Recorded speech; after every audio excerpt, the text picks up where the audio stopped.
Hello everyone, welcome to Manifest IAS. This is a video on the analysis of polity and IR questions both. In total, there have been 23 questions from this section. And it goes without saying that the paper had been unconventional. Most students had been spooked. It's not just students, teachers and institutions also be taken aback with the certain kinds of questions in that. We also have already done a history analysis. But one thing which we have to notice is when if you look at the paper overall in general, yes, there was a section which was highly difficult. It was highly unconventional, but there was a section or set of questions wherein it was easy to answer. One such section was polity, and the other section was economy and some other questions related to other disciplines. So it was it's also wise that what questions you do and what questions you leave. If you had been wise in that, I think it would have been an easier task. I wouldn't say it have been a cakewalk, but yes, the task would have been pretty easier. Okay. With respect to polity questions and IR questions, I'm not more interested in how or I'm not more interested in the answer related to the question because most of the questions are you can get answers everywhere. I'll be giving the answers, giving the explanation. For me, this entire paper is a learning experience, and it has to be a learning experience for many people precisely because it has changed from its conventional pattern.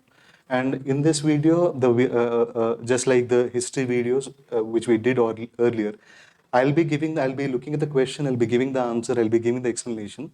But more importantly, I'll be giving you the classification of the type of the question. When I say type of question, I have categorized questions into certain kinds.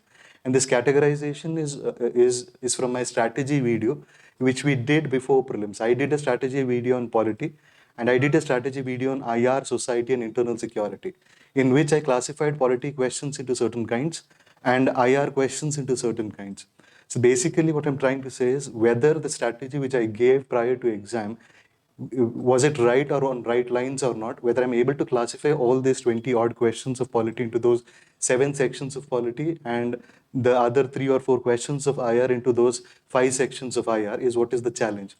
Second thing is after every question, once I discuss, I'll be giving the classification. Other than that, I will also be given the source from where it is being picked. If at all it is a current question, it's very important for me to tell you the source precisely because I have found a very fascinating revelation about where the source and how the questions are being framed from. So in this context, what happens? Suppose I do not give you the source. In that case, you'll still be hitting in the dark. You'll still be not aware from where exactly or how do you think or how do you analyze the mind of the paper setter. For me, the source is an important thing precisely because you'll get to know how the examiner or UPSC is trying to think. And for me, once I did the reverse analysis of the paper, I found a very fascinating analysis about where the questions are being picked from and how they are framing the questions. Also, after that, even I'll be giving you an open samples of how many questions we were able to target. And when I give those examples or when I give a sample of how many we are targeting, it is not just something because I've been very honest at the very outset itself. This paper is not to be where you cannot boast about how many questions you targeted and all. Basically, when we are giving you samples of how we are working or what has been working with us, there are 3 reasons behind making certain claims. One is whether we are going in the right direction. If we are not going the right direction, what we should be doing. And at the end of the video, I'll be telling you what exactly is the learning experience for me. Second is when I make the claims, I'm also pointing at certain students of our own institution where initially they might have attended classes, but at the end of the day, when they do not have, when they usually it is the case that students don't read notes. They again go back to certain standard books, etc. and all.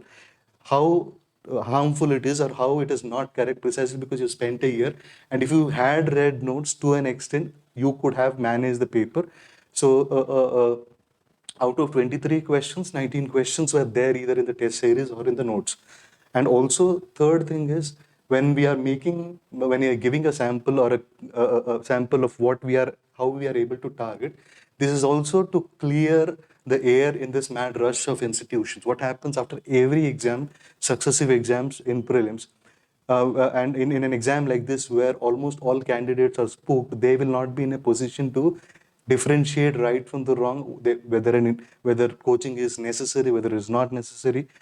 The entire video speaks about this as to how or why, if you have to get guidance, in what fashion you should be getting. It will be clearing your air regarding the importance of a mentor, the importance of a teacher. Okay, before starting the discussion, first we'll look at the seven categories of polity questions which I outlined during the strategy video. The strategy videos, both polity and IR strategy videos, will be put at the end screen of this particular video. You can watch them so that you get a fair idea of what I'm speaking about. I discuss seven kinds of questions, and when I pick up every question, I'll be categorized into one of these seven. All questions fit into these categorizations. First is factual questions as statements. These are direct questions. And I told you these questions were asked earlier in 2007 and 8. Now they are not independent or standalone questions. They are being part of they are being put as one single statement within those three statements or four statements. Second is straight from the book questions. Straight from the book questions are Lakshmikant book is a standard book. Questions have been picked from them. Beyond the book, sometimes Lakshmikant is not helpful. So last year and all previous years, there Lakshmikant did not prove helpful, but this year slightly it has been helpful. Beyond the book questions are also there. Administration related questions is related to your permanent executive, civil services, all those PABAD related questions on which I have spoken at length in the video.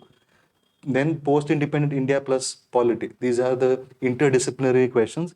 Polity questions are being, or polity-related statements are being linked with other disciplines like history, economy. Such questions are also there in this paper. Philosophical questions are those questions which are directly not there in your constitution or Lakshmikant book. You have to interpret an article and then come to a conclusion. Those are philosophical or interpretative questions. Seventh is current questions. In current questions, we have discussed three types of current in my video, where I had said that current could be directly asked. Suppose Aadhaar judgment, it's a direct question which is being asked. Current event has happened. It is the question about the event itself. Second thing is an event happens, but the event is not asked as a fact or a attribute related to that event is asked. Suppose G20. G20 was in Osaka, and they have not asked Osaka or India boycotting Osaka. They have asked the members. Out of 20 members, they've given you certain 4 options. So this is current inspired. The highest level is when current question is taken as an inspiration, and within the statements, suppose there are 3 statements, the question is related to a current event, but within those 3 statements, one is static, one is current. So this is the toughest level one could go, is what I discussed in my strategy video. So current questions, when you look at in the paper today, which we are discussing, there have been direct correct questions or current inspired questions. In the third format, the toughest level, where one statement is static and the other said, that has not been asked. So we look at the questions, discuss the answers, find the source, and also what we did in our classes. Under this, the first question is Aadhaar related question. Consider the following statements. Aadhaar metadata cannot be stored for more than 3 months. Okay, before discussing the question, the context for this question is, this is a slightly regressive question. It is not an event of just the previous year. The judgment is old. It is 1 year old. So, and the question is, if you classify it in one of those categories, it is a current question. It is a direct current question. Direct current question is about the judgment itself. It has been asked. So under this, the first statement is Aadhaar metadata cannot be stored for more than 3 months. They've just played with the flag fact. Instead of 3 months, it is 6 months, clearly given in the judgment. Second is state cannot enter into any contract with private corporations for sharing of Aadhaar data, very clearly given in the judgment. If you look at the judgment talks about 2 decisions or 2 sections, section 7 and section 57. Section 7 is validated, section 57 is invalidated. Section 57 is invalidated. It says that private companies cannot demand Aadhaar data. It cannot be made compulsory. So it is in this context, second statement is incorrect. Third is Aadhaar is mandatory for obtaining insurance product. This is also not right, because insurance companies may be private or public. So this does not hold true. Aadhaar, fourth is Aadhaar is mandatory for getting benefits funded out of the Consolidated Fund of India. Consolidated Fund of India is under the central government. So if you look at that section which I spoke of, Section 7 says that it has to be, Section 7 says that central government can demand Aadhaar data for schemes, and schemes and all things are funded from Consolidated Fund of India. So one is correct, one is incorrect, second is correct, third is incorrect, fourth is correct. So answer is B, 2 and 4 only. If you look at the sources, I already told you the source is the Aadhaar judgment, slightly regressive. It's a current question, but in this case, the difficulty is less because it is directly asking the judgment. In the judgment, it is just looking at how, in the judgment, it is just asking you about minute facts. Now, if you look at the screenshot or the image which is being displayed, that is a part of part of our notes in class wherein I have discussed Aadhaar judgment in detail.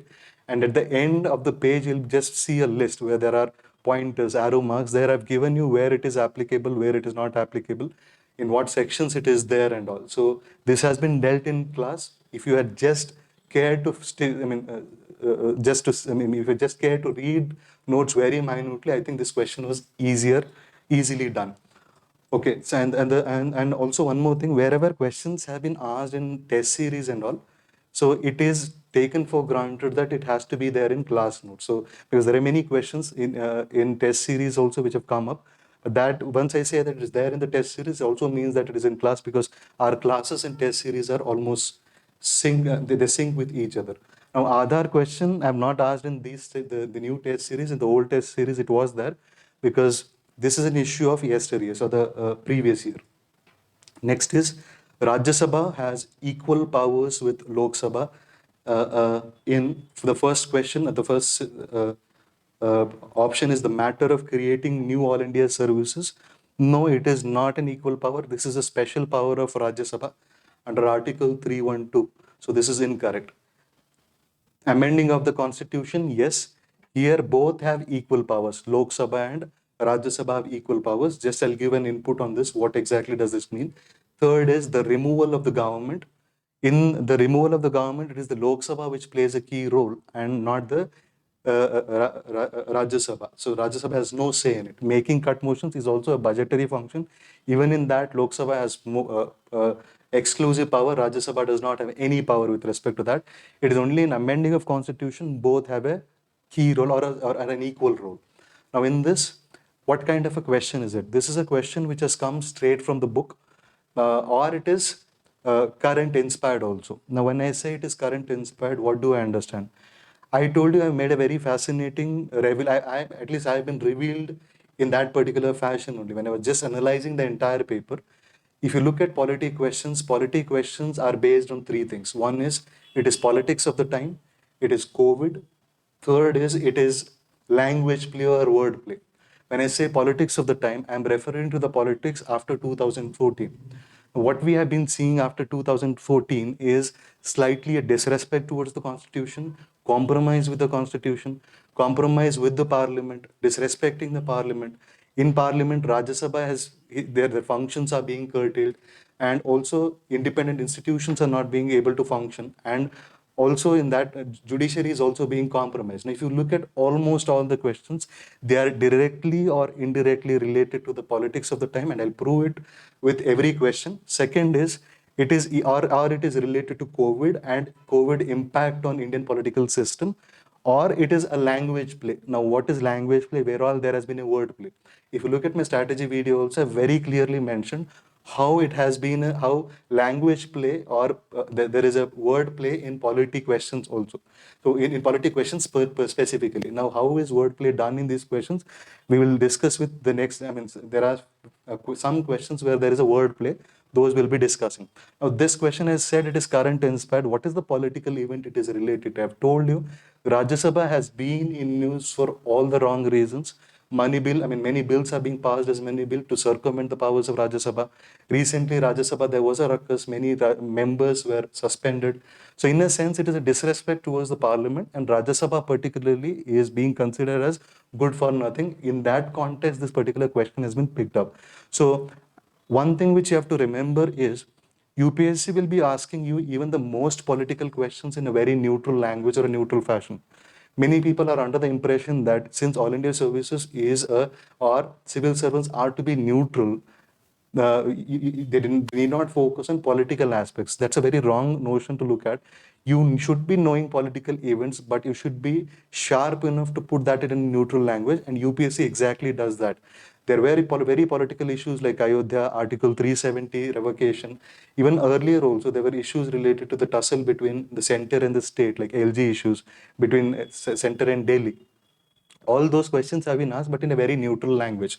So successively, when you look at different questions, you'll get to know how most questions were triggered. They were triggered from the politics of the present times.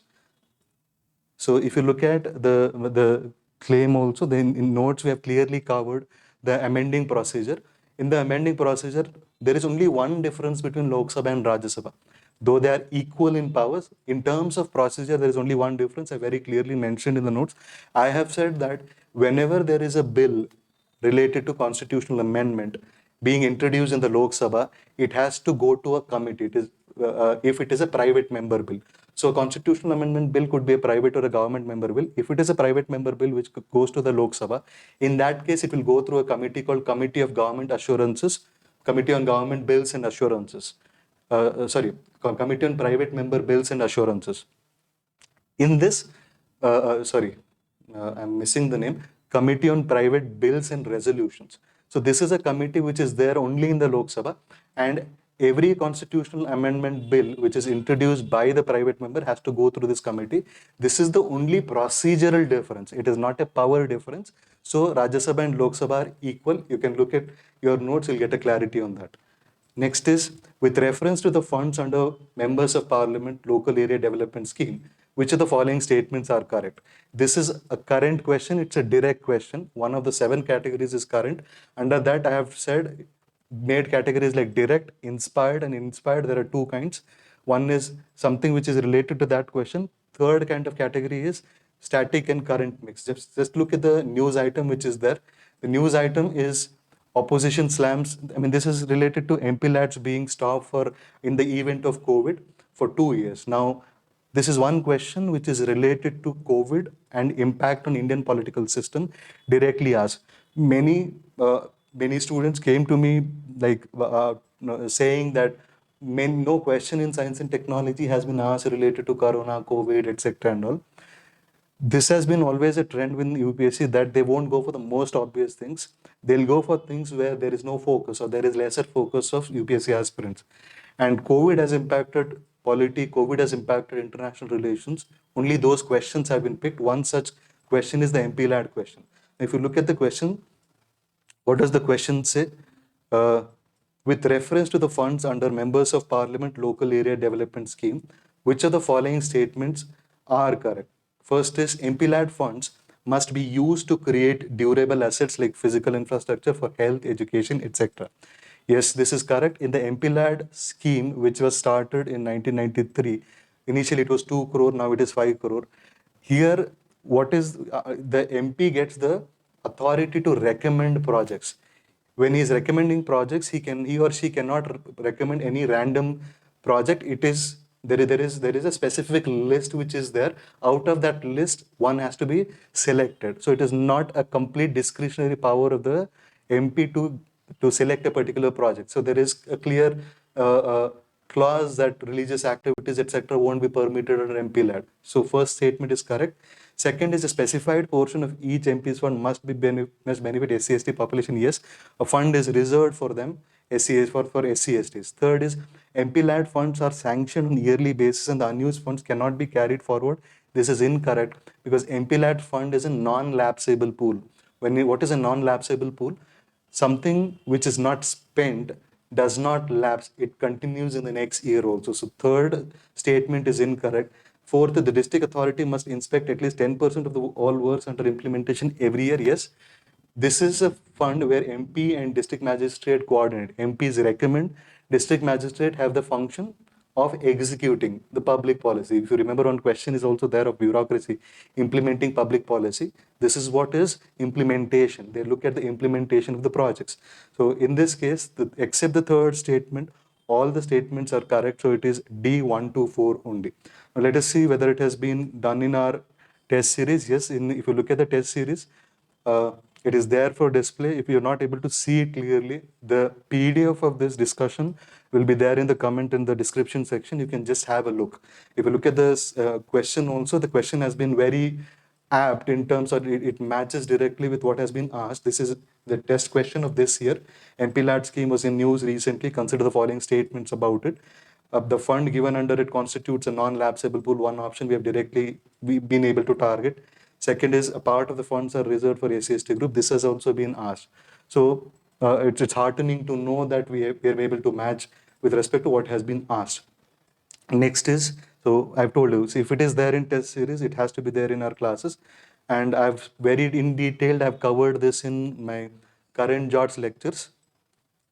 In current JOT lectures, at the end paragraph, you can see that the thing in the letters in black, there you can clearly see the list of projects which I have given. There are key projects, that entire list is there, what is allowed and what is not allowed. This was a free initiative which we did. There I had discussed MPLAD in detail. Okay. Having understood this, let us move to the next question. Which one of the following categories of fundamental rights incorporates protection against untouchability as a form of description? Now, there are two reasons for this. I mean, one reason this may not be the exact trigger for why this question has been asked, but it has, there were articles written with respect to untouchability and also SCST atrocities. And 1955 was when the Untouchability Act was passed. 2020. In 2020, it had been 65 years of Protection of Civil Rights Act. So I cannot directly say this has been picked from that, but this could be a possible explanation. But in certain other questions, you can directly say that this question has been picked from this particular event only. So the answer in this is, generally people confuse why this question also has been asked, because untouchability, generally people consider it as a form of exploitation, and then they may put it under right against exploitation. So it is given under right to equality, Article 17. Article 14 to 18 is the bracket within which this falls, and that is Article 17 talks about untouchability. Article right to equality is 14 to 18. This is a straight from the book question. If someone had read Lakshmikant, it would be easier to target this question. And we had this in our test series. So if you look at the question, which of the following is or are guaranteed under right to equality mentioned in the Constitution of India? This is one. Right to untouchability we have asked. Other question is, there is one more question, which of the following is or a part of right to equality? In that, if you look at the second option is again related to abolition of untouchability. So this has been covered, but not a great thing to target this, because this is very obvious to a direct question from the book. Also, it has been covered in the classes. I told you, if it is there in test series, it has to be there in the classes. Next is, in India, separation of judiciary from the executive is enjoyed by. Just look at this question, why this question has been asked, separation of executive and judiciary. Look at this event, you'll get to know why this question has been asked. So, this is Ranjan Gogoi. He was nominated the member of Rajya Sabha immediately 4 months after his retirement from CJI. This was completely violating the constitutional propriety. When I say constitutional propriety, the propriety defined by directive principles of state policy. I told you most of the questions have been triggered from the politics of the time, and this was an event which raised eyebrows of many. I mean, how could you give a seat to a CJI just 4 months? There was not even a cooling off period. The dust had not settled. The judgments related to Ayodhya, judgments related to Rafael, etc., all those created a huge ruckus and controversy. Okay. Now, when you look at this was the trigger for the question, but UPS has never asked you with respect to the event they have picked up, and they have asked a question related to the event, underlying that event. So it is current inspired question. So in this, the question says what?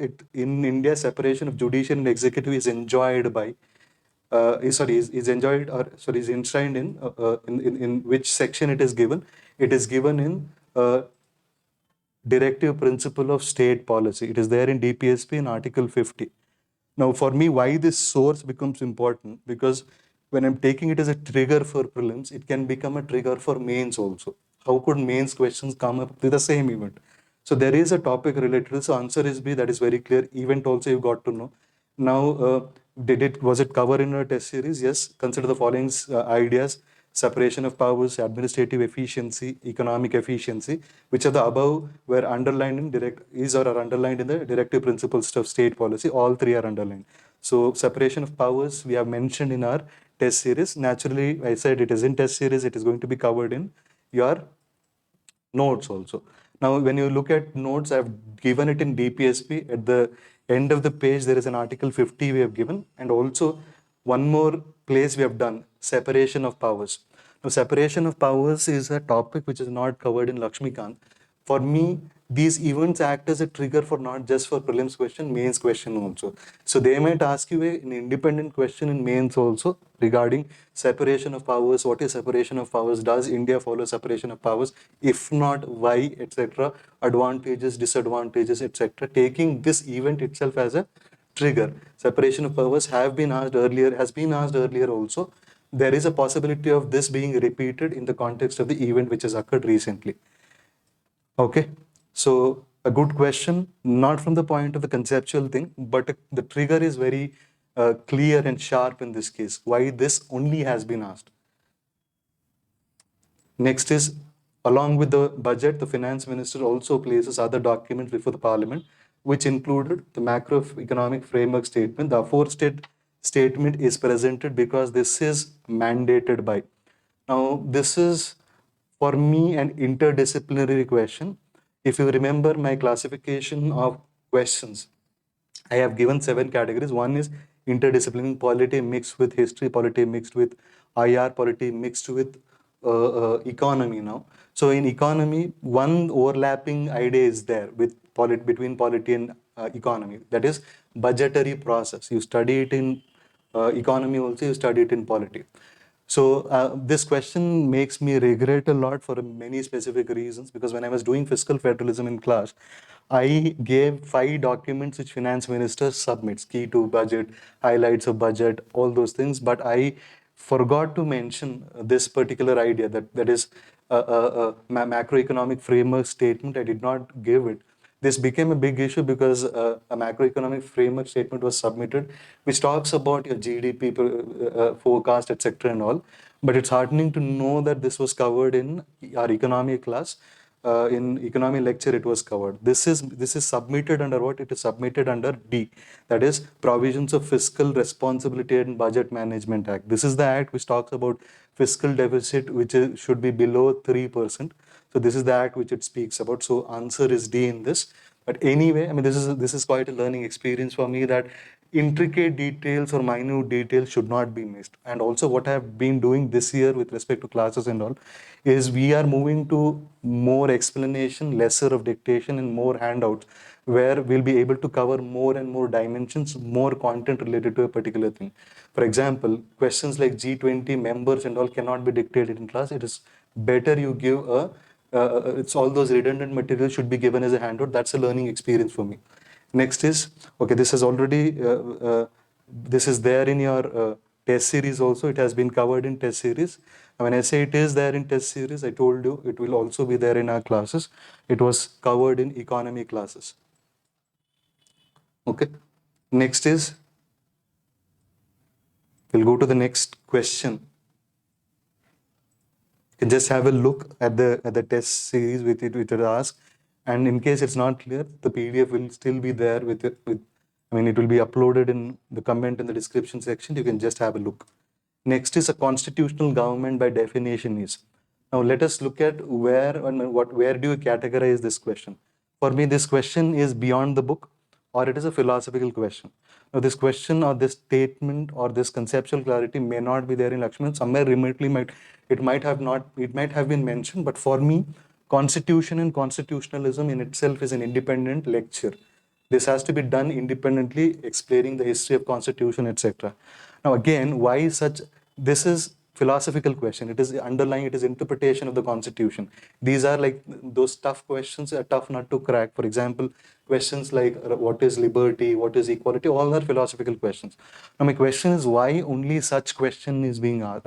Even if you look at this one, this is not something which is very randomly or sporadically asked. This has been triggered by political events. There are many political events related to Citizenship Amendment Act, Article revocation of Article 370, executive growing powerful at the cost of parliament. Executive is growing so powerful today, it is disrespecting even the constitutional ideals. So it is in this context, this particular question has been asked.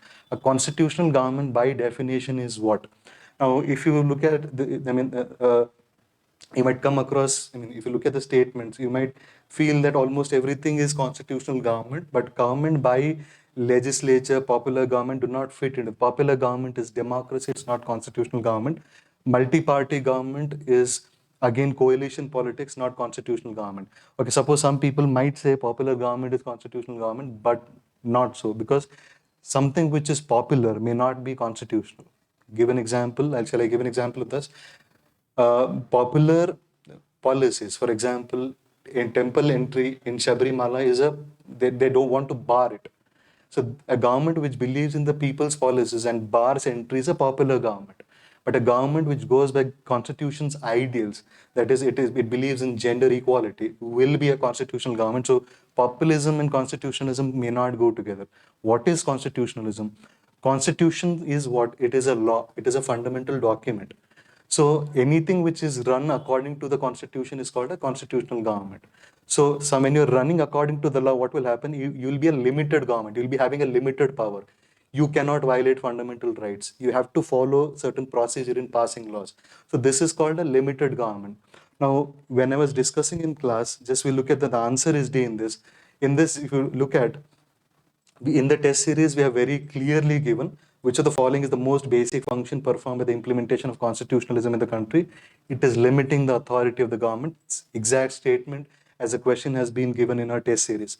Also, if you see my lecture on constitution and constitutionalism, I already mentioned a very important idea of constitution and constitutionalism. I had talked about how certain features of constitution are constitutionalism and certain features are not constitutionalism. For example, fundamental right is a constitutional feature. Why? Because it is limiting the government and giving rights to the citizens. Fundamental duty is not constitutionalism. Why? Fundamental duties are duties of citizens. They don't restrict the government, they restrict citizens. Hence, it is not an essential feature of constitution or constitutionalism. So in that case, what does it mean? It means anything which is part of the constitution which limits the government is called a constitutionalism, and any such government which follows constitution is called constitutional government. So answer in this is D, which we have done in detail at length in my first lecture on Indian polity. Next question, other than fundamental rights, which of the following parts of the Constitution of India reflect or reflects the principles and provisions of Universal Declaration of Human Rights? And this is a question which I am really proud of, or it's heartening to know that this was covered in the class. Okay, I'll tell you what actually went into my mind what was running in my mind when I was actually discussing this. So this is usually I discuss Universal Declaration of Human Rights either in IR or when I discuss human rights and fundamental rights, or basically I do UDHR in detail when I do political science. So in political science, I actually give what are the articles related to. There are 30 articles in UDHR and 29 and 30 are related to duties. So many will be under the impression that UDHR is only about rights, UDHR is not about duties. Yes. So they might at max go to preamble, they might go to directive principles of state policy, but they won't be focusing on fundamental duties. Yes.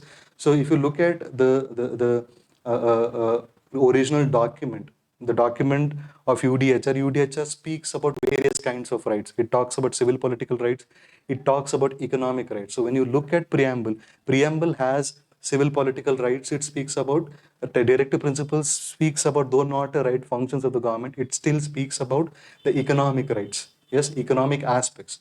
Fundamental duties are also there in UDHR. It is in 29 and 30. Okay. So answer in this is D. Now, if you look at this is a beyond the book question. Now, beyond the book question is something which is not covered in your Lakshmikant. So here is where your classes help. In my class it has been covered, and is this a new trend? I don't call it a new trend because this is just interdisciplining in another form. It is taking it is taking IR things and mixing it with the polity related aspects. And why only human rights? Because human rights has been a very contentious issue in the recent times, maybe in the context of CAA protests, maybe in the context of 370, and many other issues related to human rights started emerging. There were international organizations hammering India on the issue of human rights. Now, was this covered? Yes, it was covered. If you look at the notes of mine, there UDHR, I've given it in detail. At the end, if you see 29 and 30 articles, there are mentioned duties. So this gives you a clear signal, or it makes it easier to answer this question that it is not just preamble DPSP, it is also duties. So most might go wrong, but had you read this, had you been keen enough in revising your notes, I think this would have been sufficient. Next is, in India, legal service authorities provide free legal services to which of the following types of citizens? Now, this is a question related to judiciary. Again, it is beyond the book question, because in DPSP, you might be knowing about free legal aid concept, which is there in your DPSP section. Yes, but Lakshmikant does not actually give you the act, Legal Services Act 1987, and what are the people or what sections of people are eligible for this. There is a section called Section 12 under the act which talks about who are eligible and who are not eligible. So in this, if you look at you could do this question by elimination. But if you look at the fourth option, all senior citizens are not eligible. It is differs from state to state. It is so once 4 is eliminated, what is left? 1, 2, 3. Now in 1, 2, 3, you should be knowing section 12 properly now to have an understanding. So transgender, there was an update with a recent decision given by the Supreme Court under Nalsa versus Union of India case. And also any person is eligible for this on a certain economic criteria. Within that economic criteria, it is 1 lakh. With respect to transgender, it is 2 lakh, because if it is 2 lakh, more number of transgenders will come under that particular net. So answer is A, 1 and 2 only. Now let us see whether it has been covered in the classes. Yes, in class, I had done a topic called judiciary and social justice, where I talked about how judiciary is playing a role in gender justice. I had talked about many other things in judiciary and social justice. One concept which I had in detail I had discussed was free legal aid. Now, if you look at the end of the page, there I've given you the list of who is actually eligible: SC, ST, women, children, victims of trafficking, and also juvenile as a definition. Whoever are considered as juveniles, they are eligible. Industrial workmen, peoples in custody. So that entire list I have given, and also it was there in test series also, not in the present test series. In the old test series, I had given the last year test series. I had given this as a question. Okay, so what I have learned from such questions is UPSC is being very precise and very intricate. So in such things where there is preciseness which is demanded, maybe in G20 members or this one, or so in such cases where dictation would be slightly difficult, it's always helpful with respect to our teaching methods and pedagogy that you combine it with certain handouts and make it easier for the students. Okay, next is consider the following pairs: international agreement and the subject related to the international agreement. Now, if you look at this, is also related to, for me, this is slightly regressive question, though it is current, but regressive in terms of the event which had happened. So Alma Ata Declaration is an old declaration, but had been in news in 2018. So in 2018, they had observed, I think it is 40 years of Alma Ata Declaration at Astana. In 2018, this was revived. But why was this asked now? Because during COVID, many articles were written in Hindu or in other newspapers related to the lack of primary health care infrastructure in India. So Alma Ata Declaration is about primary health care and how COVID has brought back our attention to the importance of primary healthcare. Because in COVID, you don't need something called secondary and tertiary sectors or tertiary healthcare. It's primary healthcare.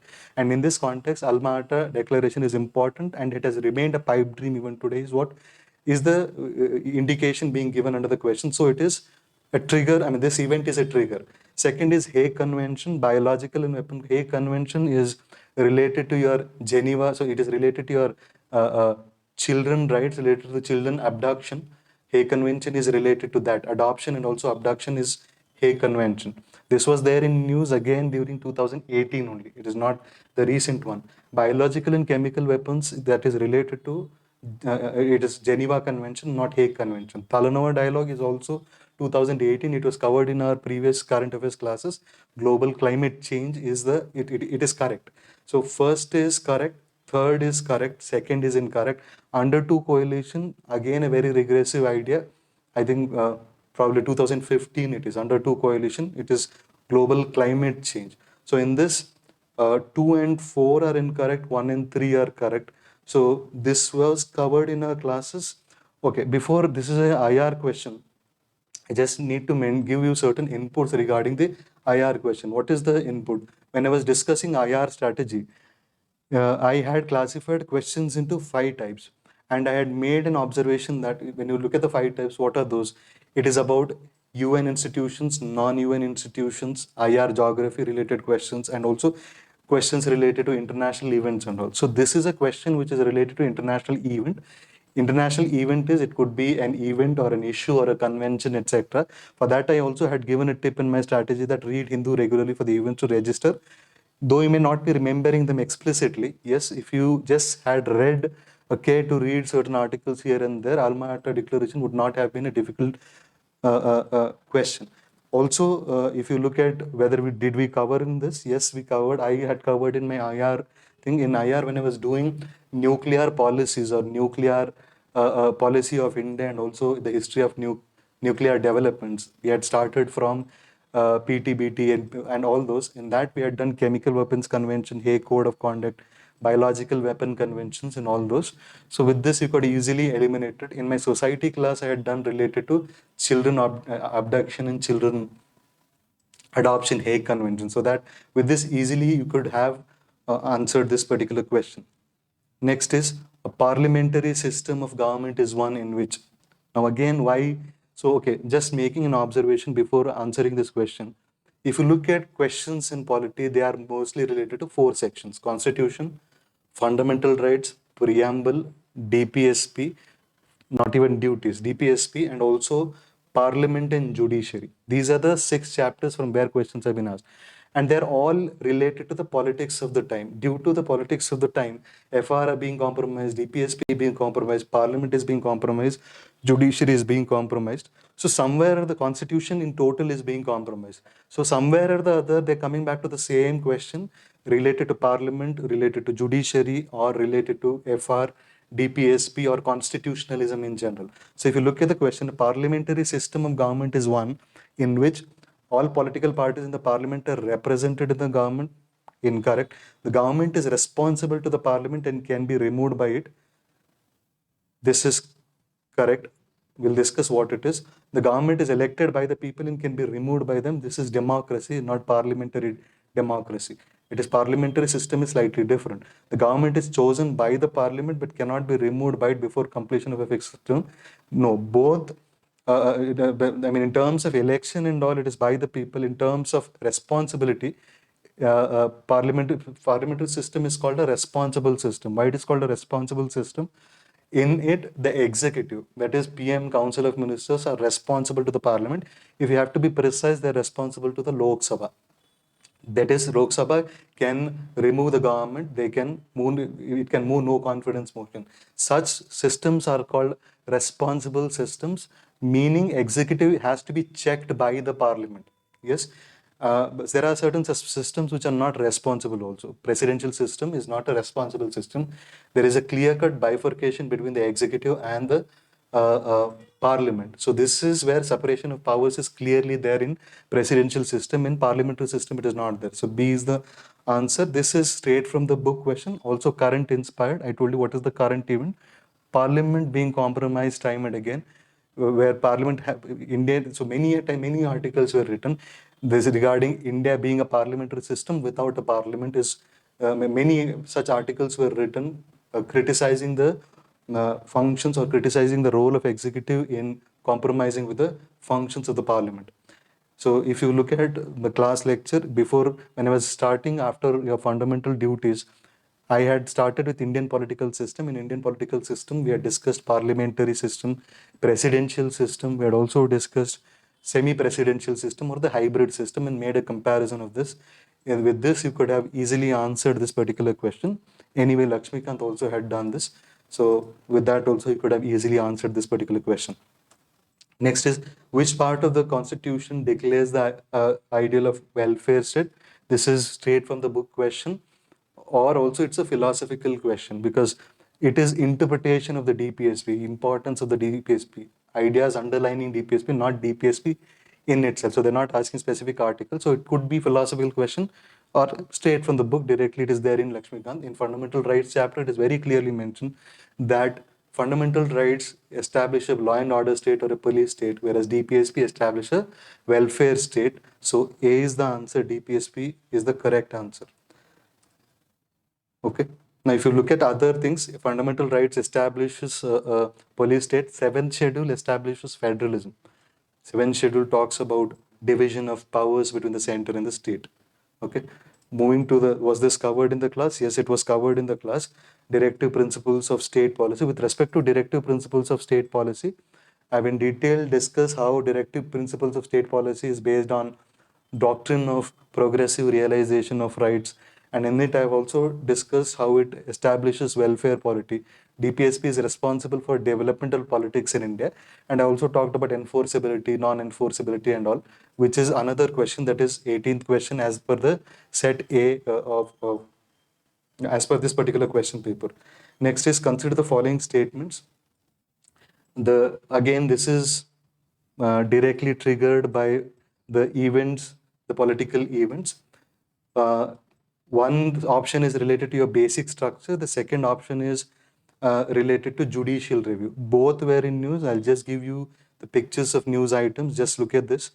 In CAA, narrative finding the judiciary's lost voice. During CAA movements, maybe protest movements during that time, or protest movements during revocation of Article 370, many rights of citizens were curtailed. So Article 19, right to protest, was not respected. Section 144 was imposed. Sedition cases were hurled against people. During that period, it was expected of the judiciary to protect the judicial rights or protect the constitutional civil liberties. So many criticisms were written. So what has UPSC done? It has picked the event, but asked in a very neutral fashion. Second event with respect to the basic structure is, one is basic structure is under a threat. That debate was also there. Basic structure was also in news because Keshwananda Bharati, who was the unwitting hero of this particular unwitting savior of this savior of constitution through the basic structure principles which are outlined in that particular case. His death also has triggered basic structure questions. So there are two questions which hint at or which are triggered from this particular event. Okay. Now, if you look at the constitution of, look at the question first.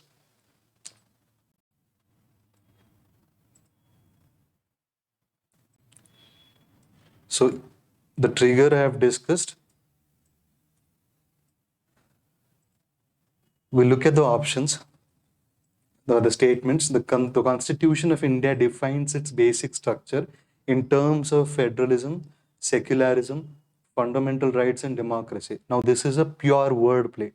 I told you, if there is a question which is, I mean, if you had seen my strategy videos, I had said that in polity they go for wordplay or language play. And even if you look at previous questions, and also in presidential, there was one question related to presidential election, and MLAs and MP vote related question had been asked. That was a wordplay. And definition of a money bill, Article 110, that was also a question. That was also some sort of wordplay. Here it is also a wordplay. Basic structure is not determined on these grounds. These are basic features. They are determined on some other ground. What is the determining factor in basic structure? Who determines it? It is the judiciary. Now, is there any specific doctrine or specific logic in defining what is a basic structure and all? So basic structure essentially means what? It is the most it constitutes the most fundamental aspect of a constitution, which runs as a thread in the entire constitution and that cannot be altered.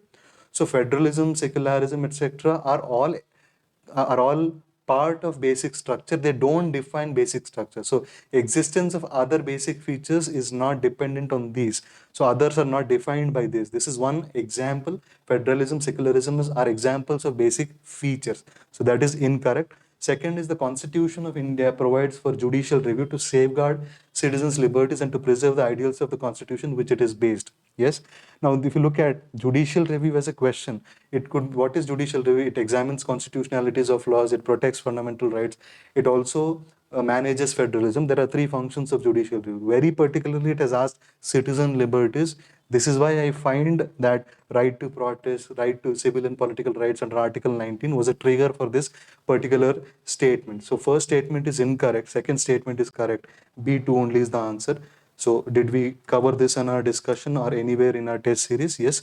So if you look at in the test series, we have covered in the test series, in that I have asked which of the following statements is the accurate uh, definition of judicial review. Shifted the slide.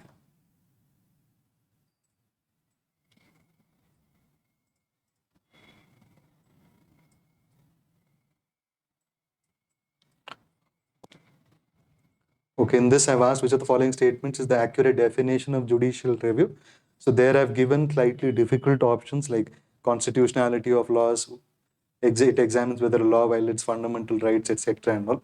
So in that the answer is constitutionality of laws. This is just to show that it was covered in the test series. Okay, moving to the class also. In class we had covered in judicial review, class in judiciary. I had discussed what is judicial review, evolution of judicial review. In detail, we had discussed what is the function of judicial review. And also, we had discussed this basic structure as well. What is basic structure?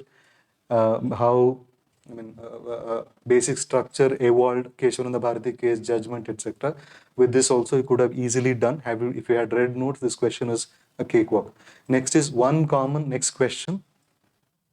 One common agreement between Gandhism and Marxism is, okay, first thing, let us classify where it is. This is someone who is doing pol science. That's easy for them because in pol science, I do it in detail, Gandhism and Marxism. We do comparison also. But where did it come in GS? It is in world history section. In world history, you do communism, you do socialism. Those are philosophical aspects. In world history or in history explanation or analysis, this was already covered. So in world, this has been picked from world history. What is the lesson which is being, what is the lesson which we learn from this? From this, we learn that there is no difference between the prelims and main syllabus. Many are under the impression that I'll study separately for prelims, I'll separately study for mains. But this year paper has proved it very overtly or explicitly. Earlier also this trend was there. Mains questions or mains syllabus like agriculture or even world history now, these questions are being asked. So in a sense, don't go for an entire world history. These questions are very obvious things which you should be knowing in world history. So in that case, what happens is such questions are being asked. So stop differentiating between prelims and mains is what I'm trying to say. And if you look at the answer of this question, it is Gandhi keeps on saying that I am a complete Marxist, except I agree with socialism except the violence part. So if you look at class struggle, Gandhi does not believe in, subscribe to the idea of class struggle. Abolition of private property, Gandhi does not say. He believes in trusteeship. Gandhi has more spiritual orientation. There is a difference between Gandhi, the only similarity between Gandhi and Marxism is both are trying to achieve equality among classes and both want a stateless society. Both are sort of anarchists, but Gandhi is a pacific anarchist or a spiritual anarchist. Whereas Marxism also believes in certain sort of anarchy, but there they have a system called commune system. So for them, the final goal is stateless society. So when I say stateless society, Marx very clearly he says that after years of class struggle, there will be a time where state will wither away. That is the term which he uses. So Gandhi also does not believe in the state power. He says that every individual is enlightened enough to govern himself. So he goes on to even believe so much in individuals that he says that no court system is required, no lawyers are required. He himself is a lawyer, and he says that the solving of disputes is a rational, it's a rational work, and every individual is capable of governing themselves, so no state is required. So the answer in this is final goal of a stateless society. One thing which you have to remember is, I wouldn't like to categorize this as a world history question. I see this as something which is, these are so prominent events or prominent subjects that any person should be knowing something related to this. And this is not the first time Gandhi and Marx question have been asked. If you look at previous papers, at least it is, if I'm not wrong, it is the third or the fourth time questions related to Gandhi and Marx have been asked. And what is the reasoning behind this? It's not some subject related question. It's not Marx or Gandhi don't belong to any particular subject. They're so, their importance or their ideas are so important that they have fundamentally altered or impacted every section of the society. So having a rudimentary knowledge about what their political thought is primary, and it is important for any general study student, is what is the lesson which we are learning. Okay, this has been covered in world history and already mentioned in your world history analysis, or sorry, history analysis video, that it has been shown already. Okay, moving to the next question. In the context of India, which one of the following is the characteristic appropriate for bureaucracy? Okay, now, slightly a tricky question. Many might feel that all questions are right because bureaucracy is involved in parliamentary democracy, bureaucracy is involved in federalism, political stability, and economic growth. But remember, let us classify this question first where it is picked from. If you remember my 7 categories, out of that, one category was administration related questions. So there was one question related to chief secretary earlier. Yes, so such executive related questions, permanent executive, which is not within the scope of polity, it is there in mains. In mains, you have in ministries, their organization, role of civil services in democracy. So all those questions are being asked in prelims, in prelims only now. So administration related questions is a separate category. But thankfully, just there is a single question this year, but at times there have been 3 or 4 questions also. So if you look at the role of civil services, the characteristic feature of a civil servant is implementation of public policy. What is a policy? Policy is a long-term vision which has been outlined by the executive. When I say executive, what executive it is? It is political executive. Political executive refers to the PM, Council of Ministers. They make the policies. So these policies have to be implemented or executed. It is the bureaucracy which is going to do it. Okay. On bureaucracy, many might also question that bureaucracy is also involved in policy making. Bureaucracy is not involved in policy making. It is involved in designing of the policy, that too at a very higher level, at the secretariat level.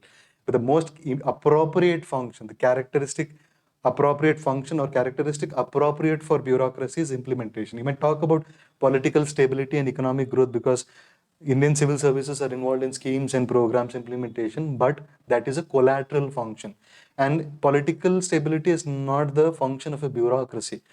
Bureaucracy or civil services servants are expected to be neutral, and stability is not what they bring. For political stability, there are different mechanisms.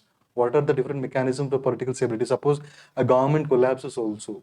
Lok Sabha is not there. Till the government, interregnum government continues till the new elections happen. So political stability is maintained through other ways, not through bureaucracy in India. So that is incorrect. So D is the answer, an agency for implementation of public policy. So take this as a trigger. This year there has been only one question, but there might be more questions in the upcoming years related to administration. So be prepared for that. Has this been covered in class? Yes, when I was doing executive president, when I had started, I discussed 2 kinds of executive, permanent executive and also the the permanent executive and the political executive. In governance classes also it has been covered at length. Next is the preamble to the Constitution of India is. Now, why this question has been asked? One is, this is a straight from the book question. With respect to preamble, I think there have been 2 questions with respect to preamble. Why preamble related questions have been asked? There is a specific trigger. It is straight from the book, but it is intricate, but also it is current inspired question. Why? What is the event we look at? Look at the slide or look at the display there. What is the event related to? After Kerala, Maharashtra makes reciting the preamble of Indian Constitution a must in schools. Yes, so this is a trigger for this question. This was again during Citizenship Amendment Act, where certain states were unhappy with the way the act was passed and also with the provisions of the act. So many considered CA unconstitutional by violation of, because it violated Article 14, 25 to 28.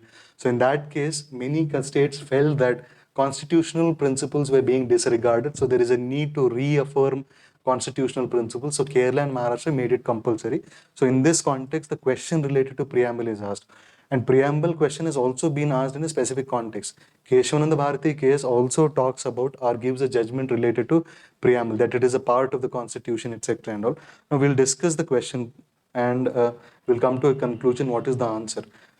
The preamble to the Constitution of India is a part of the Constitution but has no legal effect. This is partly right. Why and all we'll discuss. So first statement is partly right. Not a part of the Constitution, incorrect. It is a part of the Constitution. It has been ruled in many cases. It has been ruled in Keshavananda Bharati case. It has been ruled in LIC case also. It is a part of the Constitution. So second is incorrect. Third is it is a part of the Constitution, has same legal effect as any part. This is incorrect. Fourth statement, a part of the Constitution but has no legal effect independently of other parts. So many people are confused between many are confused between A and D, but the correct answer is D. There is a specific reason for this.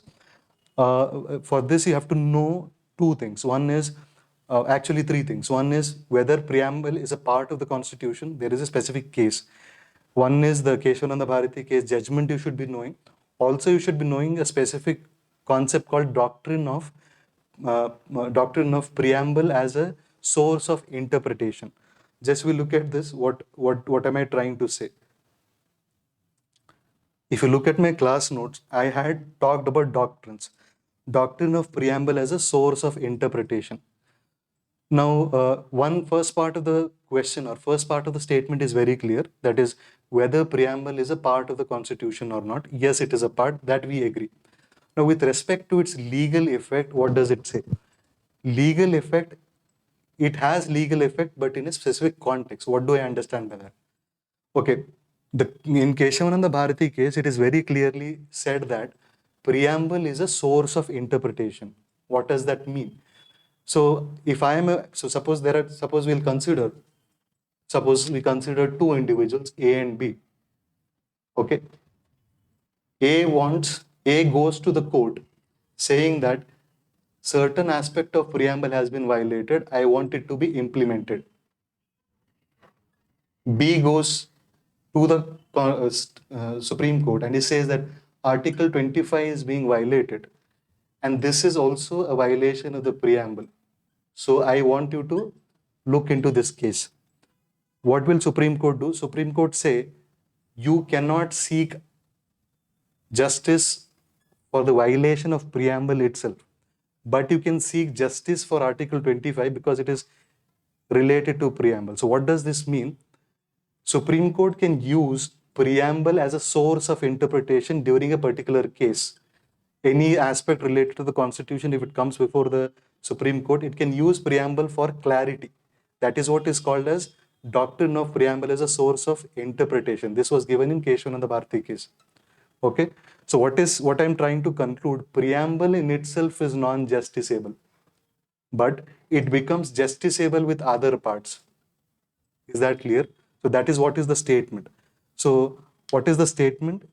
First statement says, if you look at the first option A says that it is part of the Constitution and has no legal effect. This is what it means. But here in the fourth statement, it is part of the Constitution but has a legal effect when we consider it with other parts. This is the accurate interpretation of preamble. So D is the answer, not A. Is that clear? Okay. Now, how do you come to this understanding, though it seems to be a very straight from the book question, it is there in Lakshmikant, but unless you have actually understood what exactly is preamble as a source of interpretation, then only you'll be able to answer this question. So D is the answer. This is again, if you look at the events which have triggered this question, one is Keshavananda Bharati case. Keshavananda died recently, that is one event. And the second event is preamble being made mandatory for recitation. These two events have been combined and this particular question has been asked. In our classes, we have done this in detail. Doctrine of preamble as a source of interpretation has been done. When I was discussing doctrines in detail, I've given you certain 20 odd doctrines. In that, I've discussed one doctrine, this and the preamble lecture which we did in detail, that will be helpful. Did we do in any of our test series? Yes, in test series also, I have given you statements like consider the following statements about the preamble of Indian Constitution. In that, I've given you 3 statements. It is not justiciable, almost related to the same thing. Third option, it is a source of interpretation of law for courts. First and third combined is what is given in the UPSC paper. It is a power map and not a source of power. This is different, not related to the question. So first and third combined is what is there in your fourth option. That is D is the answer in this question, not A. Okay.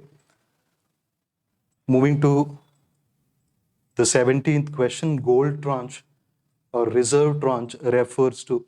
This is a credit system granted by IMF to its members. This is a lesson learned for me. I do in IR, I do UN and Bretton Woods systems. But I still remember when I was doing my IMF lecture and World WTO lecture, I did not go into details of certain programs which have been initiated by IMF. In IMF, there are other, World Bank and IMF, there are other programs also. I had given other programs. Even in political science, I did not cover this. But thankfully, it was there it would have been covered in our economy lecture, or in test series in economy section, it would have been covered. So answer in this is, it's a credit system granted by IMF to its members. Okay, now in this, just an observation. Where did we get the question from? What is the type of question? If you look at my analysis or strategy video on IR, I had told that you should be doing international organization. Type 1 kind of questions is international organization. In international organizations, I told you there are certain organizations which you have to do in detail, irrespective of whether they are irrespective of whether they are in news or not. Those are UN and Bretton Woods institution. If you look at Gold Tranche is not something which is a recent one. It's an old program. It has been asked. So what is the reason?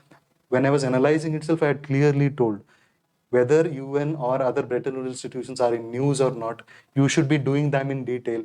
So static questions are possible even if it is not there in current. With respect to other institutions, non-UN institutions, when I say non-UN institutions, it may be other regional organizations like SCO, G20, etc. You should focus more on current, and that is what has happened also. In IMF question, they've asked a very static question according to whatever I analyzed. And in non-UN institution G20, they've asked a very recent related fact or something related to the static only G20 members. Next is with reference to the 18th question, with reference to the provisions contained in part 4 of the Constitution, which of the following statements are correct? They shall be enforceable by courts. No, DPSP are not enforceable, they're non-justiciable. They shall not be enforceable by any court, yes. So just they're playing with words, by any court. Yes, when you say judiciary, it means any court. When you say it is non-justiciable, it simply means any court. So it need not be, it's just to confuse you. Second is the principles laid down in this part are to influence the making of laws by the state. Okay, this is from a specific idea. Remember, DPSP are not rights. DPSPs are instruments of instruction, which were originally instruction to Governor General. So what are instruments of instruction? They are guiding principles for the state. They help state to make laws and all. So you cannot claim them. So first and third are actually giving you a clear attribute or attributes of DPSP. They are not enforceable by court. They are just guiding principles for the state, that is instruments of instruction. So answer in this is 2 is correct, 2 is correct and 3. 2 and 3 only is the answer. This is a straight from the book question, but slightly intricate. When I say intricate, minute things have been asked. So did we give it in any test series? Yes, we have given. Directive principles are not enforceable by the court, but fundamental duties are. That is one kind of statement. Directive principles are moral duties of the state. So I've covered both the aspects in a single question. Instrument of instruction, they are important in terms of making state laws, and they're not enforceable by code. Both have been covered in this question. And I said it is covered in test series. It will be covered in our classes. DPSP have done in detail, already mentioned in earlier DPSP question. Okay, the same image has been scanned. Next is 19th question. According to the Constitution of India, a person who is eligible to vote can be made a minister in a state for 6 months. Look at the first statement and the second statement. Second statement is related to criminal offense. For me, the trigger, this is a beyond the book question, not clearly covered in your Lakshmikant, and also it is current inspired. For me, events are very, very important. I told you, politics of the time has determined the kind of questions which are being asked. So in this, look at the first event or first picture. It is Uddhav Thackeray becoming the CM without being an MLA. This is the trigger for this particular question. Okay, and he is the 8th Maharashtra Chief Minister. Second is, the second event, if you look at, this is related to your Sikkim Chief Minister. Sikkim Chief Minister was, he was punished in a corruption related case, and in that he was disqualified for 6 years after releasing from the prison, but his disqualification had been cut off, had been cut short by Election Commission without any reasonable grounds, without any correct explanation for that. So these two have been trigger for the question. Also, criminalization of politics had been a big topic. Many judgments were given by the Supreme Court. That is why this particular question has been asked. Now, coming back to the question, according to the Constitution of India, a person who is eligible to vote is 18 years and above. But in order to be an MP or an MLA, you have to be above 25. So this is just a play of word. You might be knowing that an MP or an MLA can be a minister without knowing that event of Uddhav Thackeray. You could be you might have a knowledge. You might be having a knowledge regarding this particular thing. But what they have done is they have just played with words, eligible to vote. If that had not been there, this would have been correct. So this is incorrect. According to the Representation of People Act 1951, a person convicted of criminal offense and sentenced to imprisonment 5 years is permanently disqualified, not permanently disqualified. When you talk about disqualification under Representation of People Act, it is mentioned in a specific section called Section 8. In Section 8, 1, 2, 3, 4, talk about this. In none of the section there is permanent disqualification. So in this, both are incorrect, neither one nor two, not in detail covered in Lakshmikant. It is beyond the book question. It is also current inspired. Did we do it in our classes? Yes, when I was doing electoral reforms chapter, if you remember, I was short of time. By the time electoral reforms is usually I do at the end of my polity classes. When I finish almost all things, miscellaneous issues is where I do electoral reforms. And in that, if you remember, I was short of time. I was not able to dictate. I had prepared a handout regarding that. In that, I have given section 8.1, 8.2, 8.3, and 8.4. If you look at, I've clearly given all the sections 8.1, 8.2, 8.3, and 8.4. And if you remember, I had in detail discussed the Sikkim Chief Minister issue also in the classes itself. Okay. So these are the two scanned images. You can just have a look as part of the PDF. Okay. Next is 20th question. The President of India can summon a session of the Prime Minister's Parliament at such place as he or she thinks. But this is very, very important for me because I'm very curious about, and also it is very amusing, and it's also a kind of happiness or exhilaration because when I looked at that question, I could directly relate it to the event of COVID, because in Hindu I had read an article particularly on this. There was an article written on non-functioning of the parliament. Let's just look at the idea. If you look at the picture, you'll get to know India's parliament is missing in action. This was an article written in the time of COVID because it was seen that many other parliaments like UK and all were functioning well despite COVID. It is only Indian parliament which was missing in action. So it is in this context, if you look at the article, the text of the article, there it very clearly says, if you look at the very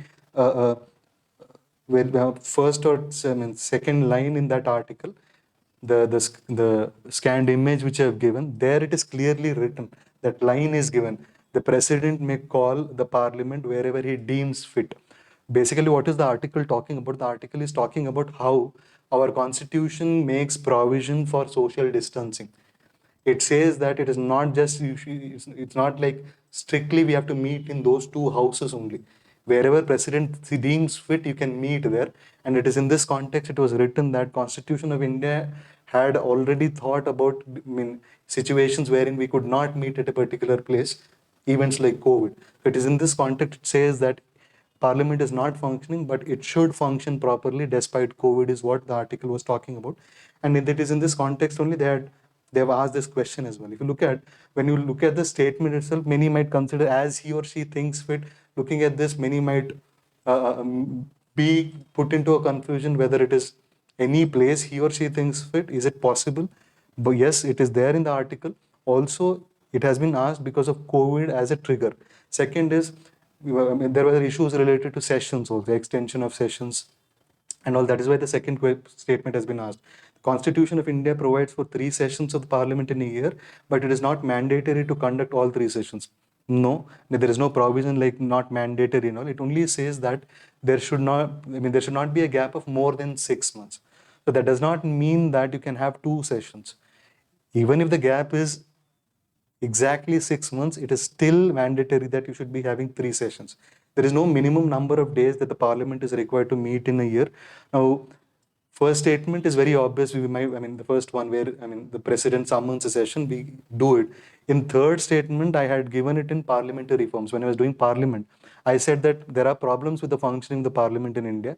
I said the number of days which we are setting for work itself is very less. So in that we could follow the example of Orissa, is what I said, where Orissa has fixed the number of days, that is 60 minimum days for at least 60 minimum or 60 minimum days in a year.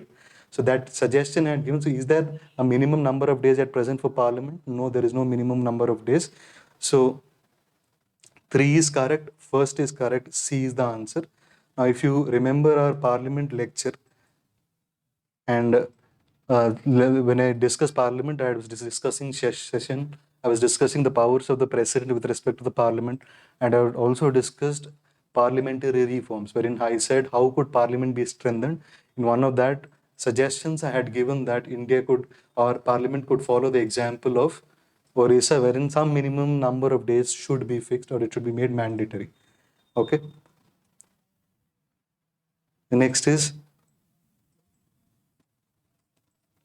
55th question, IR related question. In India, why are some nuclear reactors kept under IAEA safeguards while others are not? Now, this is again, if you categorize it, just look at this. If you categorize this event, where can we categorize this? This is again IR related question. In that, I've categorized two things: UN institutions, non-UN institutions. In UN institutions, I said even if it is static, you should be doing. So this is an UN institution. It's a static question. Long back, it is in 2005 when we signed Indo-US Civil Nuclear Agreement. We signed additional safeguards agreement. So it is under that this question has been asked. This question is a repetition. The only thing is they have changed the statements. The way they have asked this question has been changed. I think in 2017 this question is asked, what is additional safeguards? Additional safeguards simply means India, when it signs additional safeguards, it will separate civil and military nuclear reactors, and whatever civilian nuclear reactors will be coming under the IAEA. So if you're sourcing uranium for these civilian nuclear reactors, you'll be sourcing uranium from other countries. So uranium is a potential bomb also. You can use it for nuclear energy or it can be used for nuclear weapon. But under the agreement, it is very clear that this particular nuclear or uranium, which is sourced from outside, will be used only for nuclear energy purpose. Who will look at it or who will regulate it? It is IAEA which will be regulating. That is what we call as the IAEA safeguards agreement. So in that, B is the correct thing. Some use imported, so it's not important, imported uranium. Some use domestic supplies, yes. So that is why an imported uranium cannot be used for military purpose. Domestic supplies and all you can use. Since imported uranium should be used only for civilian purpose, IAEA is the body which will look into it. For that, we have signed an agreement called IAEA safeguards. This we have done in our IR lecture when I was doing 123 agreement under US, Indo-US Civil Nuclear Agreement.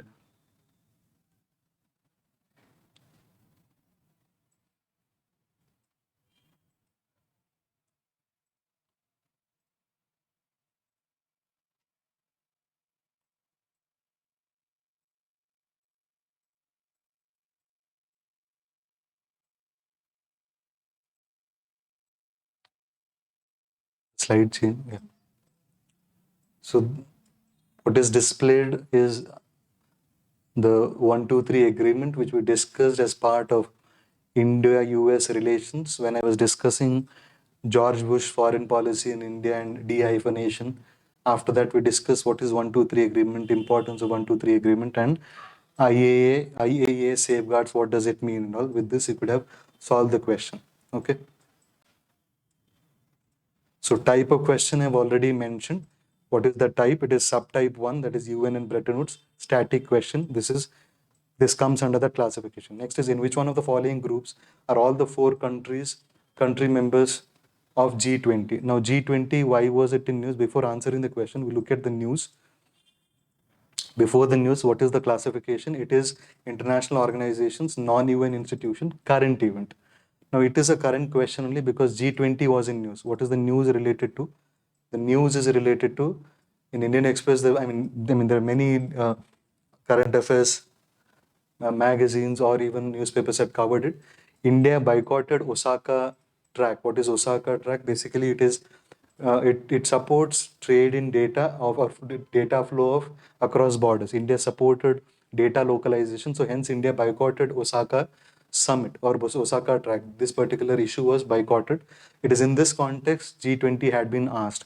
Now, I had discussed this in detail in the classes. I also in my current George thing, I had discussed, I had given you the members also. If you look at the answer in this is Argentina, Mexico, South Africa, and Turkey. Now, how do you answer this? I mean, how do you remember this? In ASEAN countries, it is only Indonesia which is part of this. So Malaysia is not part. In B option, Malaysia is not a part, and Iran will not be a part because Iran and the West do not come together. And also, with respect to fourth option, Singapore is not a part. Only with ASEAN, Indonesia is a part. So in this one, the answer is Argentina, Mexico, South Africa, and Turkey.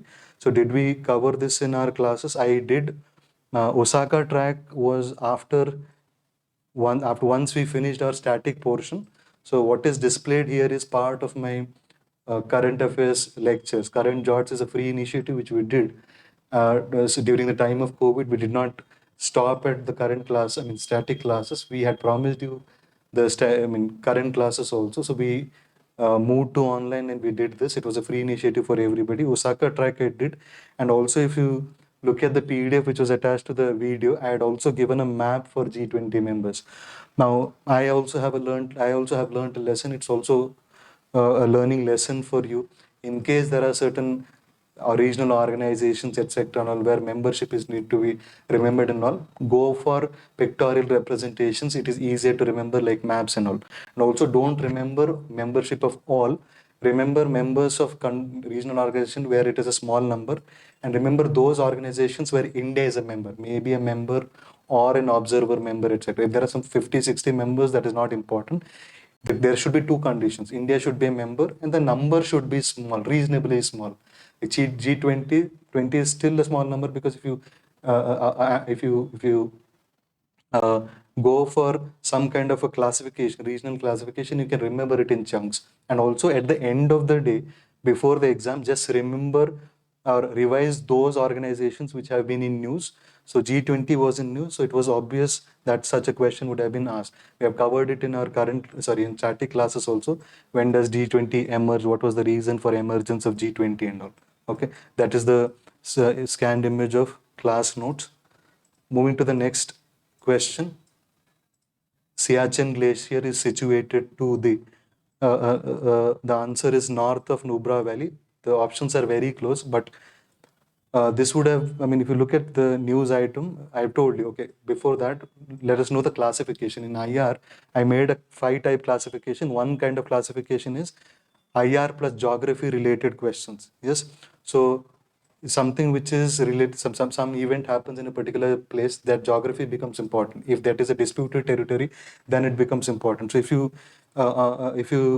remember my lecture on strategy, I have very clearly said that contentious or places which are disputed, they are more likely to be asked. This was also asked because if you look at the screenshot there, time and again Army Chief talks about Siachen during January and Feb, he makes statements like no shortage of funds for Siachen, we won't leave Siachen, etc. So it is in this context the event was picked, and it was not asked in IR, it was asked in geography. Now, in my IR class and also in one of the test series, they very clearly we have asked which of the following rivers originate from Siachen Glacier, Shyok and Nubra. With this, you could have easily guessed. Or if you had read my India-Pakistan relations, under which I did Siachen Glacier, there I mean, one style of doing international relations is whenever you do certain disputed regions, you should always be knowing the geographical location very, very well. You should be giving map. Also, suppose now you have Doklam. Doklam proper location you should be knowing. Recently, Armenia and Azerbaijan, there is a Karabakh region. Proper geographical location should be known. When if you look at the paragraph there, location of Siachen is the paragraph where I've in detail given you what is the location, Saltoro Ridge to the west and Shyok on Nubra River, etc. and all in detail I've given. With this, you could have easily solved. Okay, with this, we have finished the discussion of all the 23 questions. Now, what questions have not been asked with respect to IR? This time there were no questions on reports and indices, and also there was no question with respect to bilateral relations and all. So that does not mean that that won't be asked. Now, with the discussion, whatever we have discussed, I was able to, I mean, the most interesting part for me was not what we were able to achieve. The most interesting part was to decipher certain things. When I started doing a reverse analysis of the questions, I found very interesting linkages, being questions directly being picked from the political events and being quoted as in a very neutral language. So three things is what I said. COVID and impact on Indian political system and all the political events under the present regime those have triggered questions. And third is play of language is what they have done. Now, at the end of the day, whatever the questions have been asked and however you have performed, there are certain things to be learned for us also and things to be learned for you as well. So what is the learning lesson for us? Yes, I mean, the questions have been unconventional. So we have to upgrade. We may not be in polity. We might take a relook on how we have to re-strategize and how we should be uh, uh, upgrading ourselves. And more importantly, we'll be doing that precisely because the pedagogy of what we apply today is completely different from what we have been doing in earlier years. So in terms of giving handouts, in terms of reaching out to more facts and all, that will be done this year. And also uh, uh, uh, uh, with respect to our programs, etc., and all, it is more updated. But what are the lessons for certain other stakeholders involved in this exam? If you look at students, there are three categories of student after prelims. One is someone who is not clearing, someone who is on the border after checking the case, someone who is clearing after checking the case. Now, someone who is not cleared, please do not be disheartened that you have not clearing, because remember one thing, that those who are toppers or those who have been toppers have been or they have faced your situation at some point in their life. They have learned from the mistakes they have committed and they have come with a new vigor and verve, and then they have taken the next attempt and made it to whatever they are at present. So do not take this as the end of the day. You got to come back and you got to attempt it again and you got to clear that. There is one suggestion for people who are not clearing. Second is someone who's on the border. I mean, you feel that there is some kind of cutoff and then you feel that you're on the border. Please do not go for various keys again and again, rechecking, etc. Do not nurse a thought that you might be clearing or not clearing. That dilemma that should be washed away. You should focus on your studies. You should be preparing for mains for a month till your result is out. So you can focus on only those mains issues like world history, society, or even international relations or ethics. There you can prepare for a month, and thereafter, depending on the result, you can go for the next course of action. And for those people who are sure that they are going to clear without any doubt or delay, you should be focusing on your mains preparation. And also, and those people who have cleared in mains, they should be focusing on their mains preparation.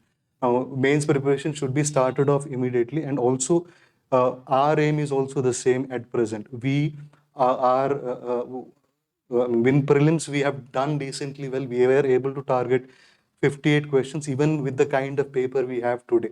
And our only aim at present is to do two things. One is target as many questions as possible in mains, and also personally I'll be targeting many questions in also in political science as an option. So we are running two things. One is there is a mains enrichment program, also there is a political science test series.